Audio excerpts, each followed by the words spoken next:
it is one message. We want the international community to boycott apartheid Israel until it complies with international law by withdrawing from the Gaza Strip and the West Bank and Eastern Jerusalem, by ending its apartheid policies against the native Palestinians of 1948, and by implementing United Nations Resolution 194, which calls for the return of all Palestinian refugees that were ethnically cleansed in 1948.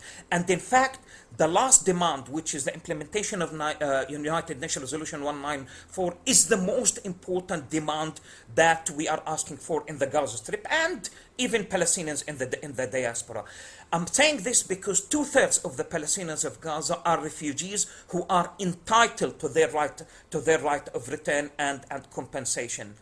Comrades, sisters and brothers, we count on conscientious people like yourselves.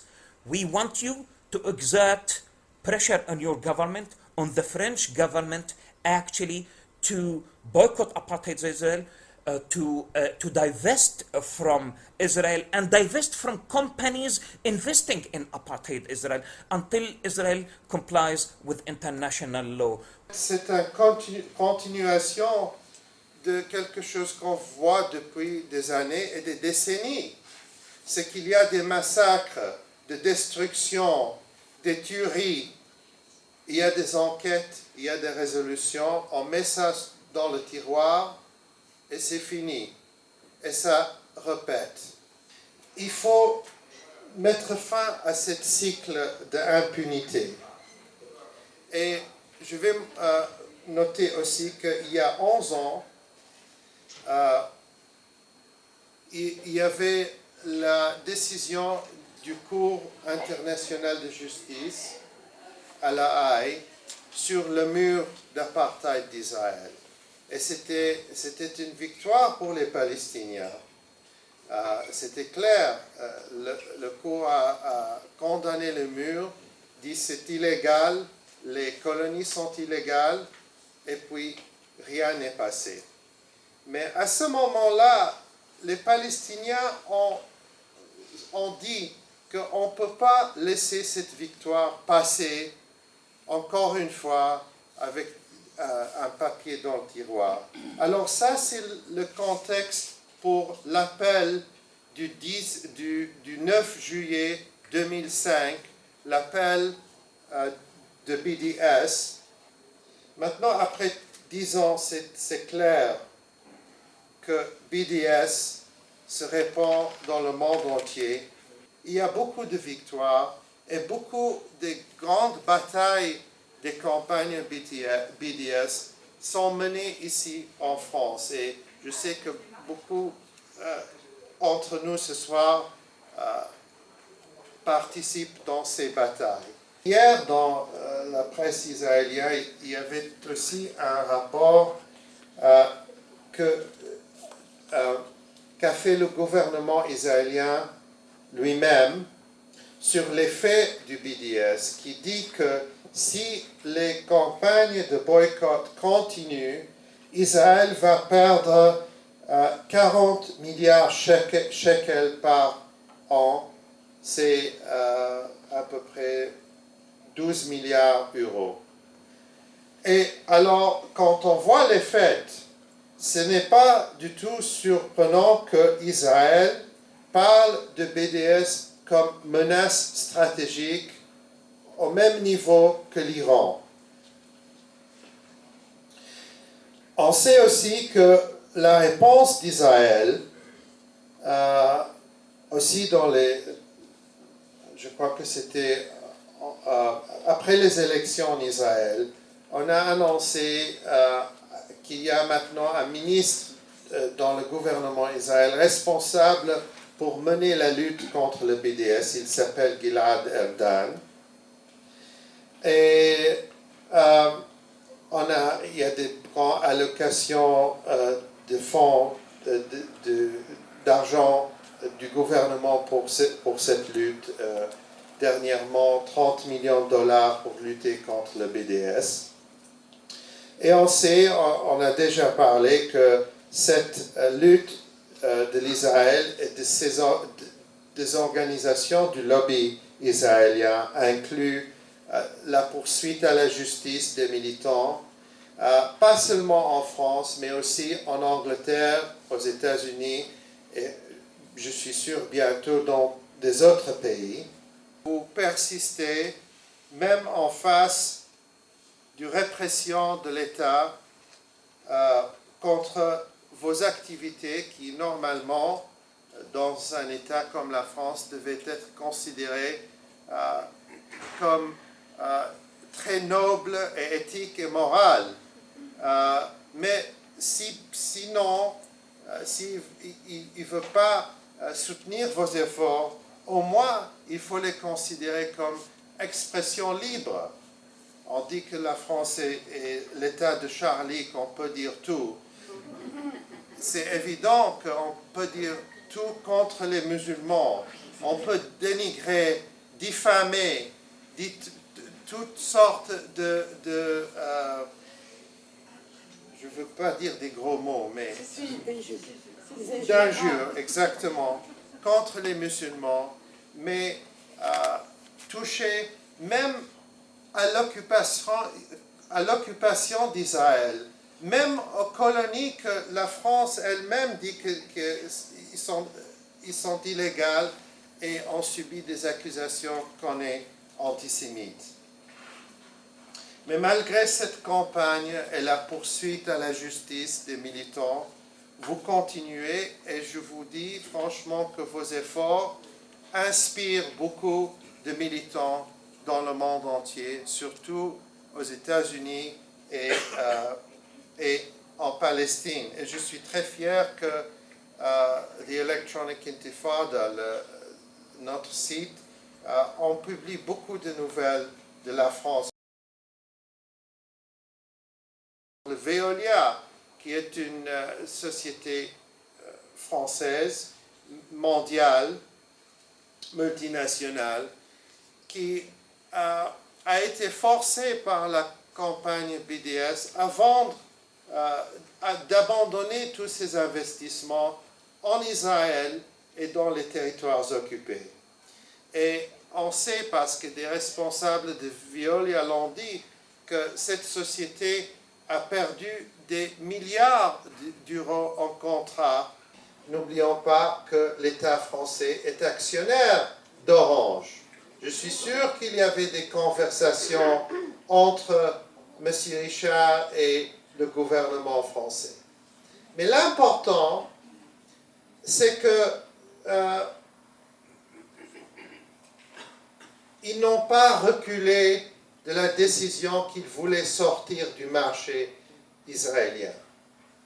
Il dit, nous sommes contre les boycotts, mais nous sortons pour des raisons comme, qu'est-ce qu'il a dit? Commercial reasons. Commerciales. Des raisons commerciales. Et Israël a peur de ça. Et ils appellent ça le silent boycott, le boycott silencieux. Et d'ailleurs, c'est la même chose avec le boycott académique.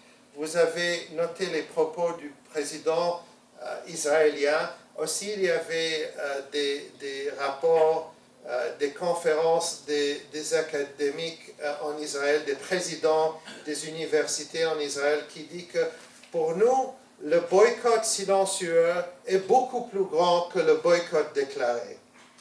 Il y a des gens qui disent, moi, je ne veux pas, je n'irai pas en Israël parce que je adhère au BDS.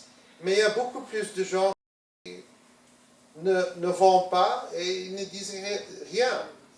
Alors, je vois ce que Stéphane Richard a fait dans ce cadre, que c'était facile pour lui de dénoncer les boycotts, mais à la fin, il veut terminer l'accord. Mais, bien sûr, il faut continuer, oui, il faut continuer jusqu'à ce qu'ils sortent complètement et mettent fin à leur complicité. On voit Israël, ses lobbies, s'inquiéter que c'est les militants de BDS qui font des liens, des joint campaigns avec les militants de Black Lives Matter contre la violence policière aux États-Unis, les tueries des citoyens noirs sans arrêt qu'on voit presque tous les jours des horreurs dans toutes les villes des États-Unis, contre l'incarcération de masse, ce qu'on appelle mass incarceration aux États-Unis, qui est un politique raciste. Aux États-Unis, il y a presque... Est-ce que vous savez combien de gens il y a dans les prisons de France? 65 000. 65 000. Et on sait que la plupart, c'est que aussi il y a beaucoup de l'effet de discrimination se montre dans le profil de cette population. Est-ce que vous savez combien d'Américains sont dans les prisons aux États-Unis? 2 millions. 2 millions. Il y a des États, la Louisiane, Louisiane, qui est beaucoup plus petit que la France, qui a 50 000 personnes dans les prisons. Et c'est une crise énorme, surtout pour les communautés pauvres et pour les communautés noires. Et ça s'appelle mass incarceration. Et alors, il y a maintenant beaucoup de campagnes pour essayer de mettre fin au mass incarceration. Aussi, il y a la question des sans-papiers aux États-Unis. Il y a 11 millions de personnes sans papiers aux États-Unis. Et beaucoup de familles, la plupart, pas seulement, mais la plupart du Mexique. Et on sait que les grandes sociétés aux États-Unis dépendent du travail de ces sans-papiers.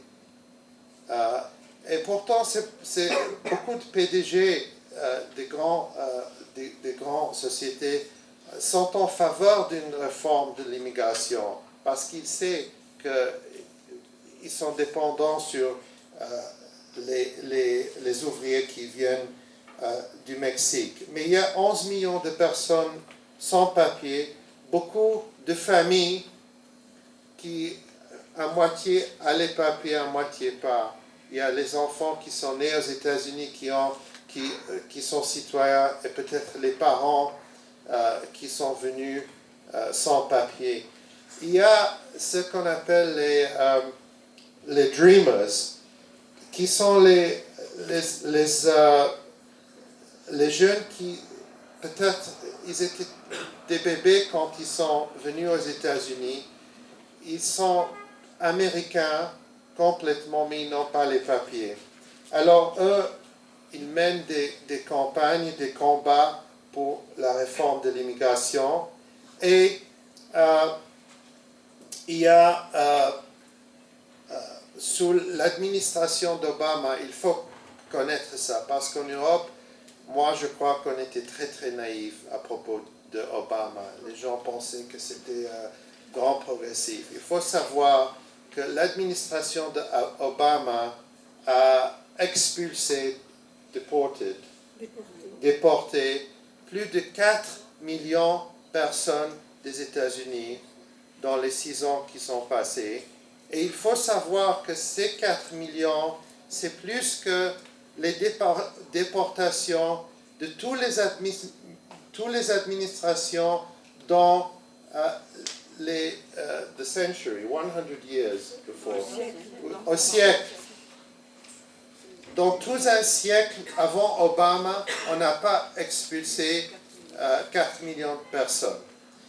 Alors, on voit que cette politique aux États-Unis d'expulsion et de militarisation de la frontière sud des États-Unis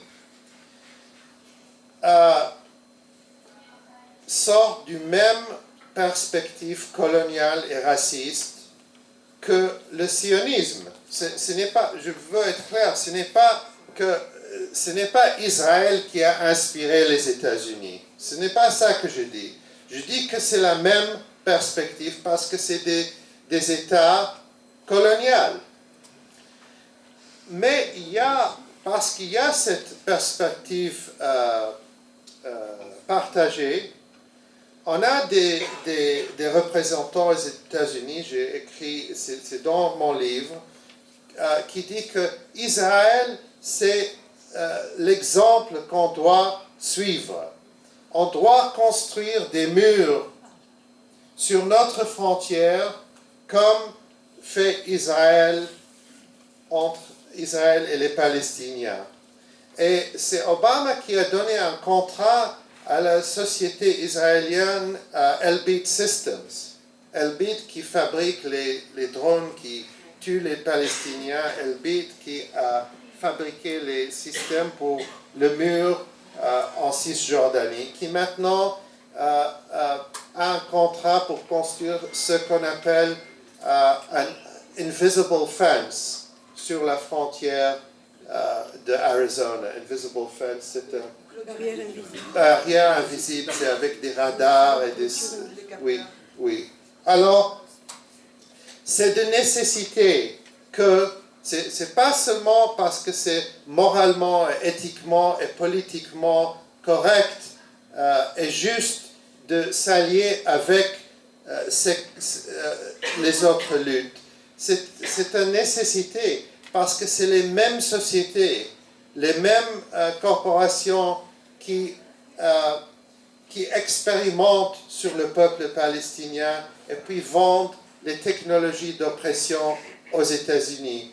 Et je parle de ça aussi dans le livre, les polices, les forces de police aux États-Unis.